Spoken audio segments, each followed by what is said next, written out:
अस्सलाम वालेकुम दोस्तों, उम्मीद करदा खैरियत नाल होवोगे। बेनज़ीर इनकम सपोर्ट प्रोग्राम के हवाले नाल एक जिहड़ी अपडेट सी वो तुहाडे नाल शेयर करन जा रहे हैं।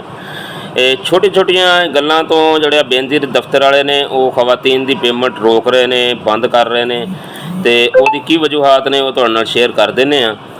जनाब, जिहड़े बेनीफिशरी खवातीन पैसे लैंदियां बेनज़ीर इनकम सपोर्ट प्रोग्राम के उन्हों के घर वाले जां वो अगर कोई बैंक ट्रांजैक्शन करते हैं जां उन्हों की सैलरी बैंक अकाउंट के आती आ तो उस बेस के उत्ते बेनज़ीर इनकम सपोर्ट प्रोग्राम के जोड़े एहलकार ने जोड़े बेनज़ीर इनकम सपोर्ट प्रोग्राम देख रहे हैं वो उन्होंने पेमेंट रोक देंगे ने, ब्लॉक नहीं करते, रोक देंगे ने, क्योंकि उन्होंने PMT स्कोर जोड़ा वो हाई हो जाता है बैंक ट्रांजैक्शन की वजह तो, या उन्होंने नाम तो कोई गड्डी या कोई होर देखो ना छोटी छोटी चीज़ें, एक मोटरसाइकिल वो नाम से आ या वो कोई जायदाद का लैन देन करते हैं तो फाइलर बन जाते हैं।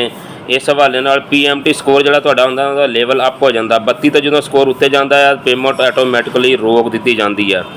तो यदा बेहतरीन हल ये आ भी अगर जोड़े भैन भरा बैंक ट्रांजैक्शन करते हैं वो अपनी बैंक ट्रांजैक्शन तो पैसे किसी होर तरीके मंगवाउण, लिहाजा जोड़े बेनज़ीर इनकम सपोर्ट प्रोग्राम की खवातीन पैसे लैंदियां ने उन्होंने मैं बिलखसूस कहांगा ये गल भी जोड़े बैंक ट्रांजैक्शन है इनू खत्म कर दो। ये PMT स्कोर जो हाई लेवल पर चला जाता, जिसकी वजह से ट्रांजैक्शन बंद कर दी जाती है, ब्लॉक नहीं की जाती, बंद कर दी जाती है।